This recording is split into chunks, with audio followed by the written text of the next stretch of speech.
الحمد لله رب العالمين والصلاة والسلام على نبينا محمد وعلى آله وأصحابه أجمعين. اللهم انفعنا بما علمتنا وعلمنا ما ينفعنا وزدنا علما. اللهم أرنا الحق حقا وارزقنا اتباعه وأرنا الباطل باطلا وارزقنا اجتنابه. Бүткүл аламдардын жаратуучусу, бүткүл аламдарды башкарган, бүткүл аламдарды рызык менен камсыз кылган Аллах субханала тааламга алкыш мактоолорду айтып, андан соң пайгамбарлардын мөөрү, Аллах Тааланын эң сүйүктүү кулу, пайгамбарлардын имамы пайгамбар Мухаммад саллаллаху алейхи вассаламга, анын үй бүлөсүнө жана аны ээрчиген бардык момун мусулмандарга Аллах Тааланын салават саламдары болсун. Урматтуу мусулман бир туугандар, Аллах Таалам насип кылып, сиз менен биз Рамадандын дээрлик жарымына жетип келдик. Бул Аллах Тааландын сиз менен бизге берген эң чоң жакшылыктардын бирөөсү. Рамадан айы Аллах субханала таалам улуг кылды, башка айлардан өзгөчө кылды. Биз бул Рамадан айынын фазилети, Рамадан айындагы кээ бир амалдар, Рамадан айынын өкүмдөрү жана Рамадан айында кылынган амалдар жөнүндө сөз кылдык. Бүгүнкү сабагыбыз башка таризде. Тактап айтканда, фикый өкүм же болбосо бир амалдын фазилети же бир амалдын адептери жөнүндө эмес, балким Рамаданда пайгамбар саллаллаху алейхи вассаламдын доорунда болгон бир окуя жөнүндө сөз кылабыз. Сиз менен биз момун мусулман катары өзүбүздүн тарыхыбызды билүүбүз зарыл болот. Момун мусулман адам өзүнүн тарыхын билмейинче, өзүнүн пайгамбар саллаллаху алейхи вассаламынын тарыхын, пайгамбардын сахабаларынын тарыхын, андан кийинки алымдардын, момун мусулмандардын тарыхын билмейинче жакшы ийгиликтерге жетүүсү кыйын. Сиз менен биздин тарыхты жакшылап өздөштүрүүбүз сиз менен бизге келечекке кадам коюубузга себеп болот. Келиңиз бүгүн тарыхтагы бир окуя жөнүндө сөз кылалы. Ал окуя ислам өммөтүндөгү эң зарыл окуялардын бирөөсү. Ал окуя сиз менен биз жашап турган айда садыр болгон окуя. Бул да болсо Бадыр согушу жөнүндө. Бир туугандар, Бадыр согушу башка согуштардан өзгөчөлүгү, бул согуш жердин үстүндө пайгамбар Мухаммад саллаллаху алейхи вассалам ислам өммөтүн түптөгөндөн кийинки эң биринчи жеткен жеңиш болуп эсептелет. Бул согуш ак менен караны, батыл менен акыйкатты ажыраткан согуш болуп эсептелинет. Ошондой эле бул согушта момун мусулмандарды Аллах субханала таалам өзүнүн периштелери менен кубаттап, азчылык болуусуна карабай Аллах субханала таалам көпчүлүк мушриктердин үстүнөн жеңиш берген. Бир туугандар, сиз менен биз өзүбүздүн сүйүктүү пайгамбар Мухаммад саллаллаху алейхи вассаламдын өмүр баянын билбей туруп, ал инсанды сүйө албайбыз. Пайгамбар саллаллаху алейхи вассаламды сүйө албашыбыз сиз менен бизди жаннатка кирбей калышыбызга себеп болушу мүмкүн. Ошондой эле сиз менен биздин Аллах таалам сүйбөөсүнө себеп болуп калат. Анын тетирисинде сиз менен биз эгерде пайгамбар саллаллаху алейхи вассаламдын өмүр баянын окуп үйрөнгөн болсок, ошол үйрөнүүбүз пайгамбар саллаллаху алейхи вассаламды сүйүүгө түртөт. Ал эми пайгамбар саллаллаху алейхи вассаламды сүйүү ал инсанды ээрчүүгө түртөт. Ал эми пайгамбар саллаллаху алейхи вассаламды ээрчүү бул сиз менен бизди Аллах таалам сүйүүсүнө алып барат. Аллах тааламдын сүйүүсү сиз менен бизди бейишке алып кирет. Ошондуктан момун мусулман катары сиз менен биз өзүбүздүн пайгамбарыбыз Мухаммад саллаллаху алейхи вассаламдын жашоосун, өмүр баянын окуубуз милдет болуп эсептелет. Ошол пайгамбар саллаллаху алейхи вассаламдын жашоосунда болгон эң зарыл окуялардын бирөөсү бүгүнкү Бадыр окуясы. Бадыр бул пайгамбар саллаллаху алейхи вассалам Меккеден Мединеге көчүп келгенден кийин 2-чи хижра жылы Рамадан айында болгон окуя. Караңыз бир туугандар, пайгамбар саллаллаху алейхи вассалам 40 жашында пайгамбар болуп келди. 23 жыл даават кылды. 23 жылдын 13 жылы Мекке шаарында болду. Ал эми 10 жылы Медине шаарында болду. Пайгамбар Мухаммад саллаллаху алейхи вассалам өзүнүн дааватынын алгачкы кадамын Мекке шаарынан баштады. Мекке шаарына 13'tü davat kılıp, бирок азчылык гана адамдар иманга келди. Көпчүлүк адамдар өзүнүн ата бабалары калтырып кеткен дининде бекем болуп, пайгамбар саллаллаху алейхи вассаламга каттуу каршылык көрсөттү. Жада калса, пайгамбар саллаллаху алейхи вассаламды жана аны менен бирге болгон момун мусулмандардын баарыны Мекке шаарынан кууп чыкты. Кууп эле чыгып тим болбостон, Мекке шаарынан чыккандан кийин дагы душмандыгын улантты. Пайгамбар Мухаммад саллаллаху алейхи вассалам алардан канчалаган азаптарды көрдү. Нечендеген момун мусулмандар алардын колунан шейит болду. Мекке мушриктеринин колунан. Демек, караңыз, Мекке мушриктери пайгамбар саллаллаху алейхи вассаламдын оорусу. Пайгамбар саллаллаху алейхи вассалам менен бир шаарда чоңойгон адамдар, бир шаарда жашаган адамдар. Пайгамбар саллаллаху алейхи вассаламдын тилинде сүйлөгөн, пайгамбар саллаллаху алейхи вассалам кийген кийимди кийген, пайгамбар саллаллаху алейхи вассалам ичкен сууну ичкен адамдар. Бирок Аллах субханаху ва таала ал инсандардын жүрөгүнө хидаятка баштабай, ал инсандардын жүрөгүнө куфурда калтырды. Пайгамбар саллаллаху алейхи вассаламдын динин кабыл алып, пайгамбар саллаллаху алейхи вассаламга жардам берип, пайгамбар саллаллаху алейхи вассалам ушундай оор абалда турганда, пайгамбар саллаллаху алейхи вассаламга күч кубат болуп берген жанындагы жолдоштору сахаба деп аталды. Жана ошол сахабалар Аллах субханаху ва таала разы болду. Мекке шаарында иман келтирип, Мекке шаарына пайгамбар саллаллаху алейхи вассалам менен бирге болуп, пайгамбар саллаллаху алейхи вассалам Мединеге көчкөндөн кийин алар дагы Мединеге көчкөн сахабалар мухажирлер деп аталды. Хижра кылган, көчүп барган сахабалар деп аталды. Ал эми ошол сахабаларды тосуп алып, жылуу мамиле менен ошол сахабаларга өзүнүн үй бүлөсүнө кылган мамилелерди кылып, өзү жеген нерсесин бөлүп берген сахабаларды ансарлар деп аталып калды. Жана ал жөнүндө Аллах субханаху ва таала мухажирлерден жана ансарлардан жана аларды жакшылыкты ээрчиген момун мусулмандардан разы болгондугу жөнүндө аят түшүрдү. Караңыз, ошол Мекке шаарыны таштап Медине шаарына келгенден кийин дагы Мекке эли пайгамбар саллаллаху алейхи вассаламга душмандыгын токтоткон жок. Балким душмандыгын улантып, Мединеге келгенден кийин ан сайын ал душмандыгы күчөй баштады. Пайгамбар саллаллаху алейхи вассалам баштапкы жылдары согуш арам кылынган эле. Мекке доорунда арам кылынган сыяктуу. Бирок Аллах субханаху ва таала хижранын 2-жылы согушту, Мекке мушриктерине каршы согушту адал кылды. Тактап айтканда, согушка уруксат берди. Пайгамбар саллаллаху алейхи вассалам Меккенин эң чоң кербени Шам тарапка кеткендиги жөнүндө кабардар эле. Шам тарапка барып, андан кийин Шамдан келеткан жөнүндө да маалымат алды.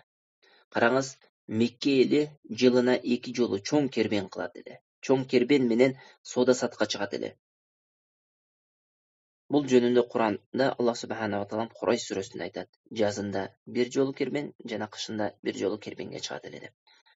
Ошол кербенин жайкысы Шам өлкөсүнө боло турган болсо, кышкысы Йемен өлкөсүнө болот эле.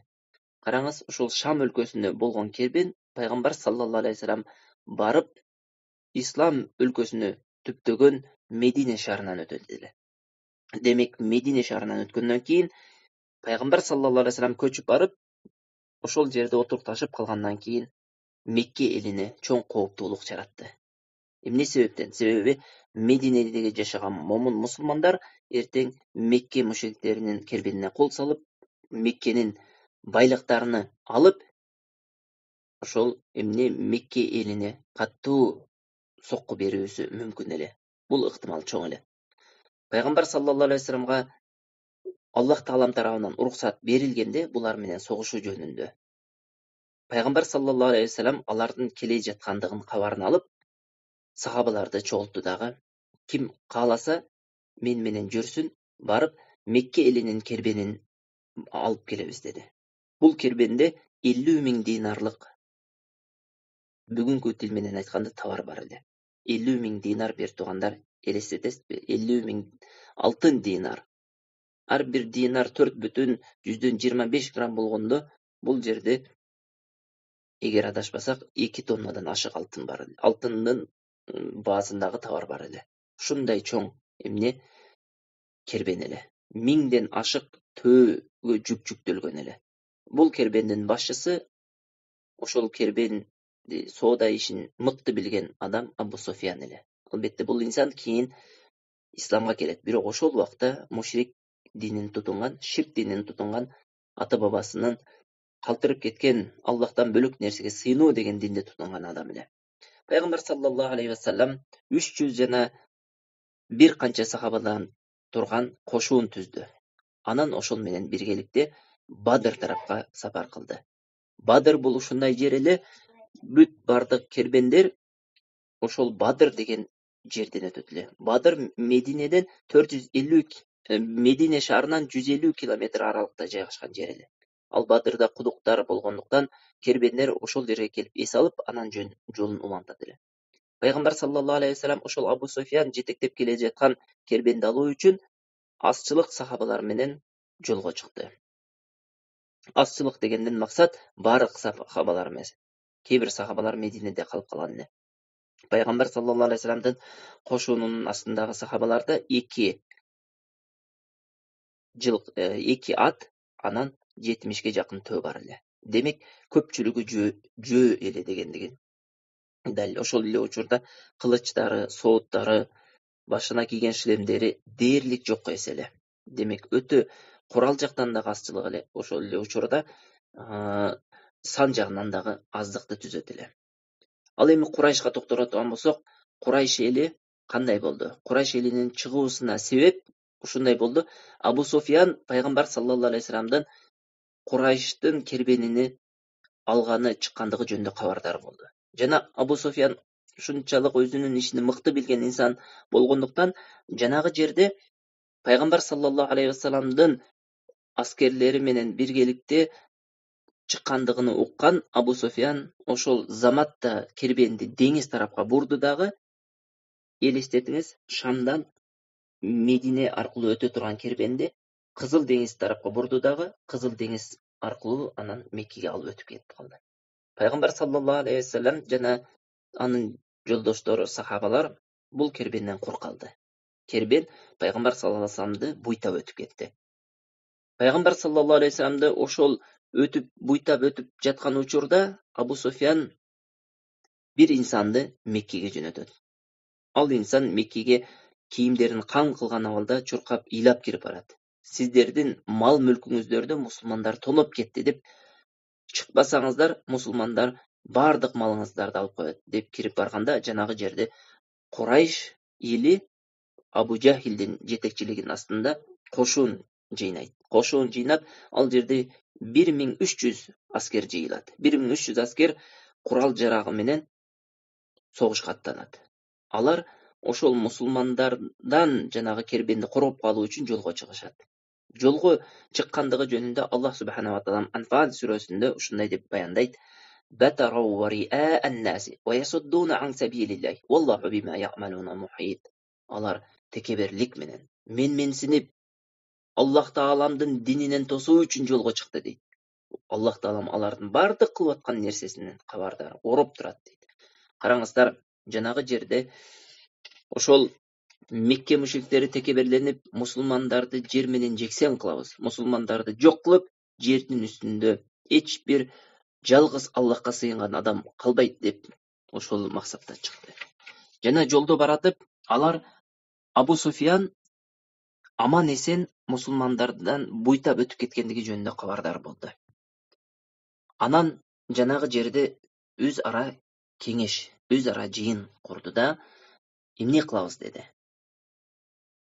Ошол жерде мушриктердин арасынан өздөрүнүн малыны коргоо үчүн гана чыккан адамдар бар эле. Мухаммад саллаллаху алейхи вассалам менен эч кандай согуша турган ниети жок адамдар бар эле. Жанагы жерде эки кайчылаш пикир пайда болду. Бир тайпа, ошол тайпанын жетекчиси Абу Жахил, барабыз, мусулмандарды жок кылабыз, мусулмандардын баарын өлтүрүп, ошол жерде каалаганча шарап ичип, каалаганча ойноп, оюн зоокторду уюштуруп, Бадырда 3 күн туруп, жердин үстүндөгү араптардын бардыгына биз кандай бийликти ээлик кылат экендигибизди, кандай күчкө ээ экендигибизди көрсөтүп, анан кайтабыз деди. Ошондой эле экинчи тайпа жок деди. Биз барбайбыз. Себеби биздин негизги максатыбыз ал жерге барып мусулмандар менен согушуу эмес эле. Негизги максатыбыз өзүбүздүн кербенибизди коргоп калуу эле. Кербенибиз аман есен өтіп алыптыр. Эми біз бұл мақсатқа жеткенден кейін артыбызға қайтабыз деп 300 адам артқа қайтып кетті. Қалғандарын Абу Жахил өзі менен қоша эмне жанагы Бадырға айда сүйреп кетті.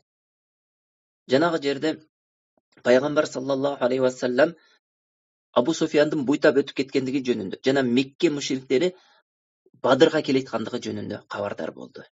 Анан ошол жерде пайғамбар саллаллаху алейхи вассалам тез арада аскердик жыйын өткөздү. Тез арада аскердик жыйын өткөздү дагы жанагы жерде ошол болгон окуяны төкпөй чачпай сахабаларына айтып берди.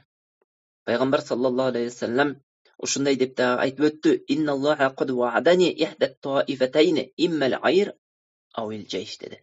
Чындыгында Аллах Таала мени эки нерсенин бирөөсү менен сүйүнчүлөдү. Же кербенге жетебиз, же ошол эмне мушриктердин үстүнөн үстөмдүүлүк кылабыз, жеңишке жетебиз dedi.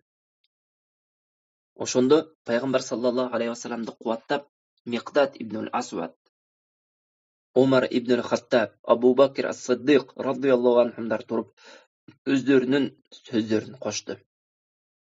Бирок пайгамбар саллаллаху алейхи вассалам бир нерсени күткөндөй эле. Пайгамбар саллаллаху алейхи вассалам жанагы жерде бирөөнүн сөзүн күтүп тургандай эле. Ал нерсени ошол сахабалардын ичинен ансарлардын жетекчиси болгон Саад ибн Муаз байкады да. Ошондо ушундай деп айтты: "О Аллахтын элчиси, байкашымча сиз ансарларды назарда тутуп жатат окшойсуз." Пайгамбар саллаллаху алейхи албетте dedi. Ошондо Саад ибн Муаз ушундай сонун сөзүн айтты.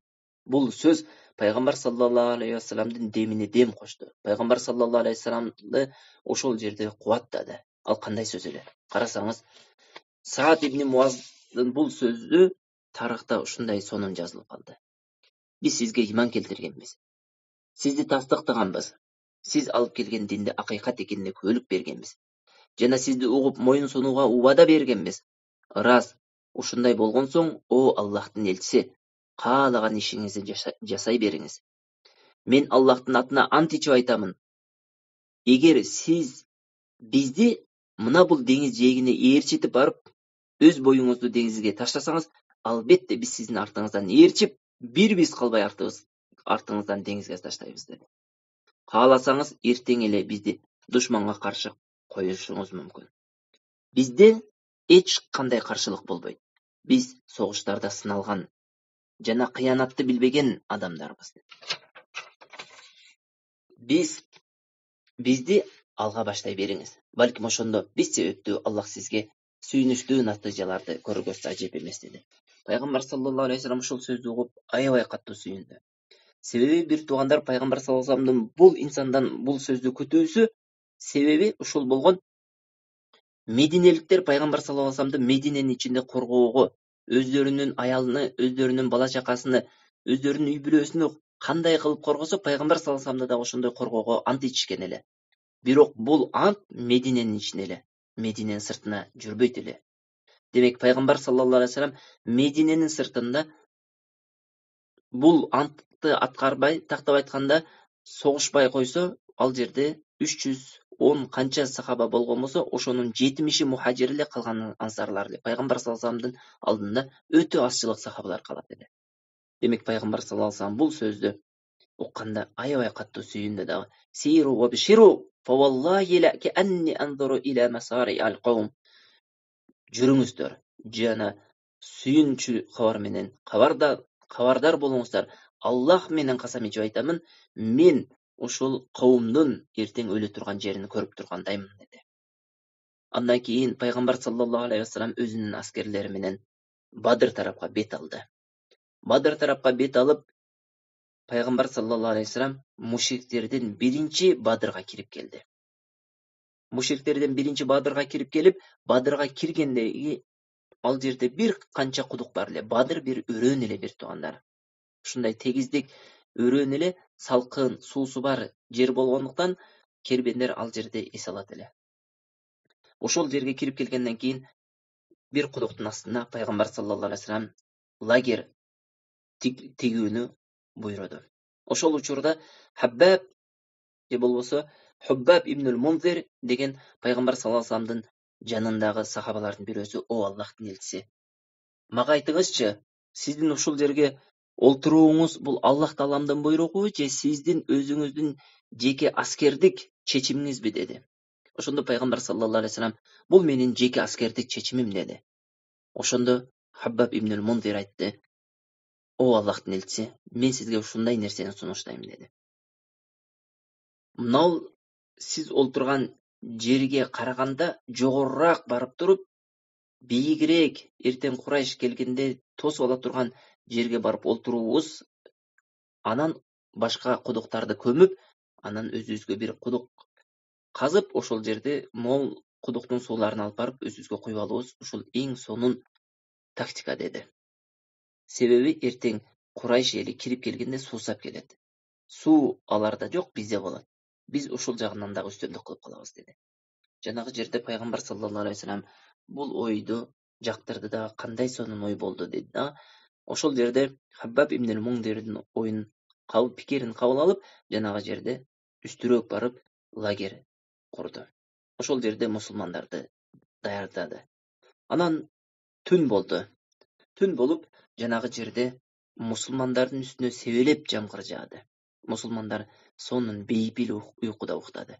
Ал эми Мекке мушриктерини жайгашкан жерине Аллах субхана ва таала нөшөрлөп жамгыр жаадырды. Ал нөшөрлүү жамгыр жанагы Мекке мушриктерине аябай чоң бир зыян алып келди. Андан кийин пайгамбар саллаллаху алейхи вассалам жанагы жерде келип, ошол Бадрда туруп, мынау жер эртең мынау өлө турган жер, мынау эртең мынау жер, мынау өлө турган жер деп Мекке мушриктеринин аттуу башчыларынын атын атап көрсөтүп да берди. Андан кийин эртеси Мекке мушриктери кирип келди. Мекке мушриктери 1000 адамдан турган аскер эле. Ошол эле учурда Мекке элинде 100 атчан ошол аскер жана 600дөн ашуун төөсү бар эле. Ошондой эле Мекке аскерлеринин сооттору, найзалары, жаалары жана башка курал-жарактары мусулмандарга караганда бир топ көп эле. Пайгамбар саллаллаху алейхи вассалам жанагы жерде чатыр тигип, өзүнүн штабын койду дагы жанагы жерде пайгамбар саллаллаху эмне дуа кыла баштады. Караңыз, субханаллах, пайгамбар саллаллаху алейхи вассалам пайгамбар болуусуна карабастан жанагы жерде себептерин аткарды. Бүт себептерин аткарды. Согуштук стратегияны түздү. Жанагы жерде пайгамбар саллаллаху алейхи вассалам бардыгын ордуна койду. Оң канат, соң канат, оң канат, сол канат кылып, бардык сахабаларын тизгенден кийин Аллах таалама жалбарып дуа кыла баштады. Караңыз, пайгамбар саллаллаху алейхи вассалам Аллах таалама дуа кылууну эч качан калтырган эмес. Кайсыл жерде болбосун, Аллах таалама дуа кылат эле. Ушул жерде дагы оор, кыйынчылык учурда дагы пайгамбар саллаллаху алейхи вассалам колуну көтөрүп Аллах таалама ушундай дуа кылды. О Аллахым, мага уада кылган жеңишиңди бере көргүн.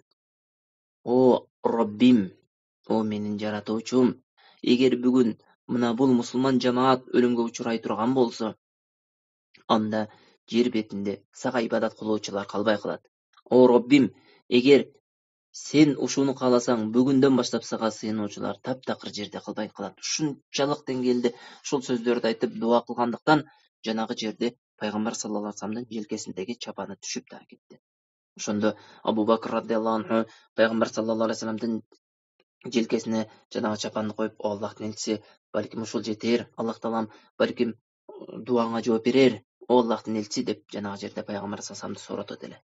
Андан кийин пайгамбар саллаллаху алейхи вассаламга жакшы кабар келди. Ал кабар Аллах таалам тарабынан келген эле.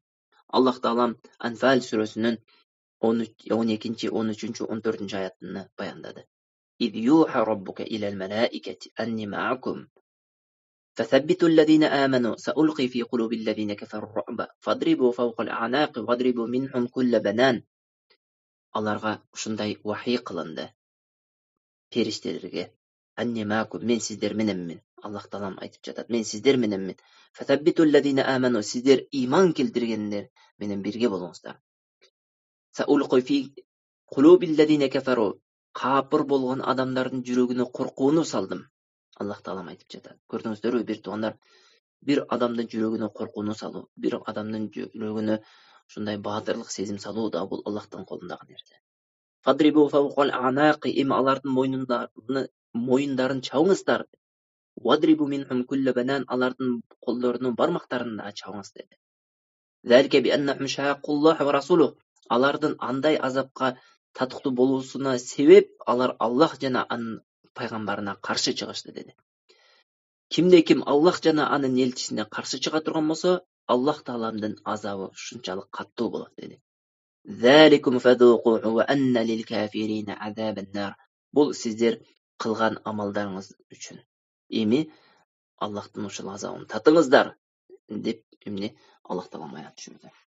Ondan keyin musulman jana kafir jamaat betteşti. Betteşkende birinci betteşkende jeke betteşti. Jeke betteşkende musulmanlar taraptan Hamza, Ali, jana Ubada деген sahabalar çıktı. Al эми kafirlar jaktan Utba ibn Rabiya, Shayba ibn Rabiya, Walid ibn Utba oşolar çıktı. Janagı jerde Muhammed sallallahu aleyhi ve sellem'din sahabalары көз açıp жүргөнчө bir көз ирмемде жанагыларды жер менен жексен кылып, ошол 3 күчтүү баатырын жок кылды. Анан musulmanlar менен капырлар каттуу согушка кирди. Шундай каттуу согушка кирди. Пайгамбар саллаллаху алейхи ва саллям согушка кирерден алдын шундай деди: "Валлази нафси Мухаммадин биядихи ла юqatilu'umul yawma rajulun fayuqtal sabiran muhtasibан muqbilan ghayra mudbirin illa adkhalahu Allahu al-jannah."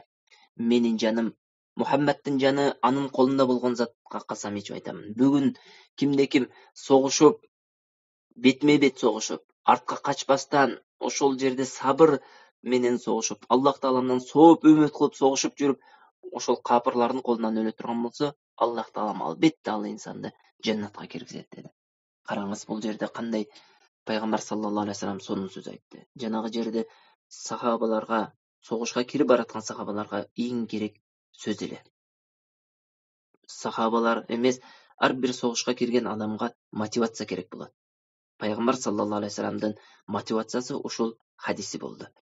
Жанагы жерде караңыз, сахабалардын иманынын шунчалык бекемдигини.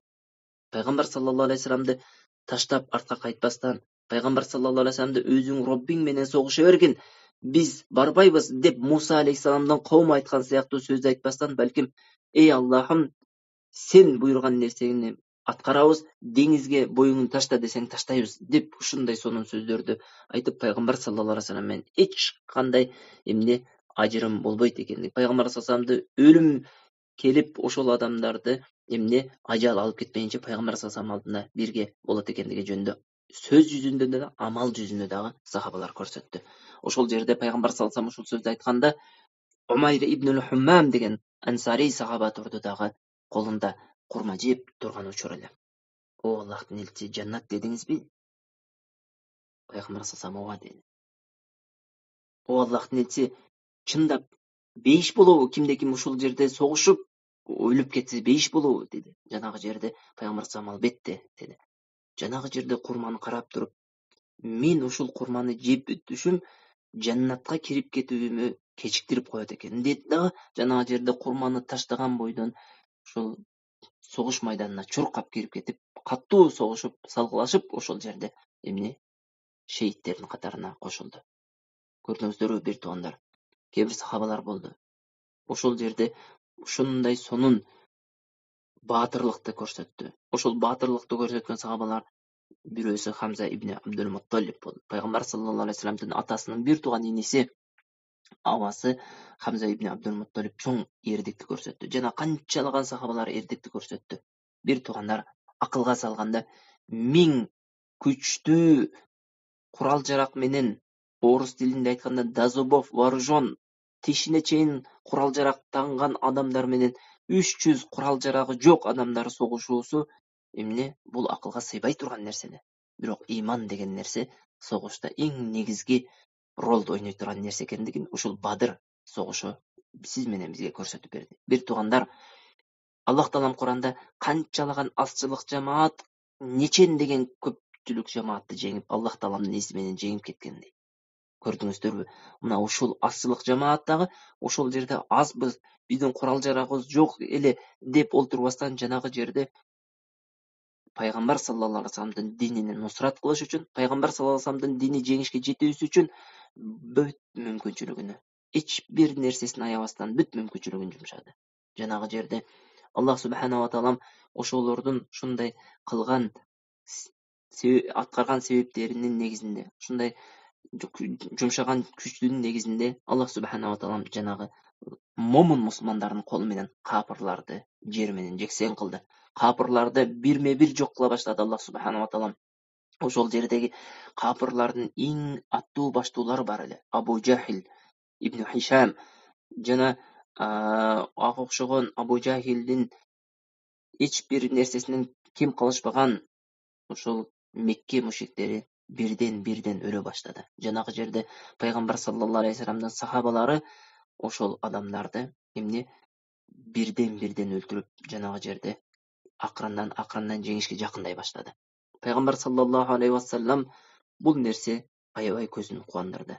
Пайгамбар саллаллаху алейхи вассалам жанагы жерде согуштун башында пайгамбар саллаллаху алейхи вассаламга бир чатыр тигип, ошол жерде мусулмандардын штабы кылды дагы. Пайгамбар саллаллаху алейхи вассалам, сиз ошол жерде олтуруп туруңуз. Эгерде биз утуп баратсак, бул эмне Аллах тааламдын жеңиши. Эгерде кокус утулуп бараткан болсок, анда сиз динди сактоочусуз, сиз артка кете бересиз. Биз колубуздан келишинче согушабыз деп Саад ибн Муаз сунуш кылып, ошол жерде пайгамбар саллаллаху алейхи вассаламды коюп койгон эле. Пайгамбар саллаллаху алейхи вассаламдын коргоосунда, пайгамбар саллаллаху алейхи вассаламдын айланасында Абу Бакр жана Саад ибн Аби Ваккас сыяктуу күчтүү баатыр сахабалар бар эле. Андан кийин жанагы жерде пайгамбар саллаллаху алейхи вассалам бардык окуяны көрүп турду. Жана ошол сахабалар кылып жаткан эрдик, сахабалар көрсөтүп жаткан эрдик пайгамбар саллаллаху алейхи вассаламдын көзүн аябай кубантат эле. Караңыз, ошентип пайгамбар саллаллаху алейхи вассалам жана анын сахабалары ийгиликке жетти. Ошол жердеги көпчүлүк болуусуна карабастан, көпчүлүк курал жаракка ээлик кылуусуна карабастан, Аллах субханаху ва таалам ал ширк кылган коомду кор кылды. Мусулмандардын колу менен кордоду. Жана эң мусулмандарга сүйүнүчтүү, капырларга аянычтуу болгон окуя ошол жердеги Абу Жахил ибн Хишам жана ошого окшогон пайгамбар саллаллаху алейхи вассаламга Мекке учурунда, Меккеде жашап турган учурда эң чоң зыянды көрсөткөн адамдардын баары ошол жерде өлдү. Өлгөндө да кор болуп өлдү. Пайгамбар саллаллаху алейхи вассалам Меккеде жүргөндө пайгамбар саллаллаху алейхи вассаламдын динине тосуу үчүн кандай гана жаман ыплас нерселерди кылбаган адамдар бар эле. Ошолордун бардыгы Бадырда Аллах таалам кор кылып мусулмандардын колу менен эмне өлтүрттү. Караңыз, кордук эле бул. Аллах субханаху ва таалам ушундай момун мусулмандарга ийгилик берди. Ушундай ийгилик берди. Момун мусулмандар жанагы жерде биринчиден өч алды. Экинчиден ошол жерде көптөгөн олжолорго жетишти. Пайгамбар саллаллаху алейхи вассаламдын сахабалары 70 адамды өлтүрдү жана 70 адамды туткон кылды. Калганы качып эмне жок болду. Мусулмандар чоң кубанычка жетти. Мына ушул жеңиш ислам тарыхындагы эң биринчи жеңиш болуп эсептелет. Көрдүңүздөрбү, бир туугандар? Албетте, бул окуяда чоң пайдалар жана сиз менен биз үчүн чоң үлгүлүү окуялар аябай көп. Пайгамбар саллаллаху алейхи вассалам жана анын сахабаларынын ийгиликке жетүүсүнүн эң биринчи себеби иман, Аллахка болгон иманынын бекемдиги жана пайгамбар саллаллаху алейхи вассаламдын буйруктарына итаат кылгандыгы. Бир туугандар, мына ушул окуя ислам үммөтүндөгү, ислам тарыхындагы биринчи жеңиш Бадыр согушу Рамазандын так ушул убагында болгон. Тактап айтканда, сиз менен биз жашап турган учурда болгон. Мусулмандарга орозо парз кылынган учурда болгон. Демек, Аллах субханаху ва таалам Рамазан айында көптөгөн жеңиштерди берди. Бул окуядан кийин дагы.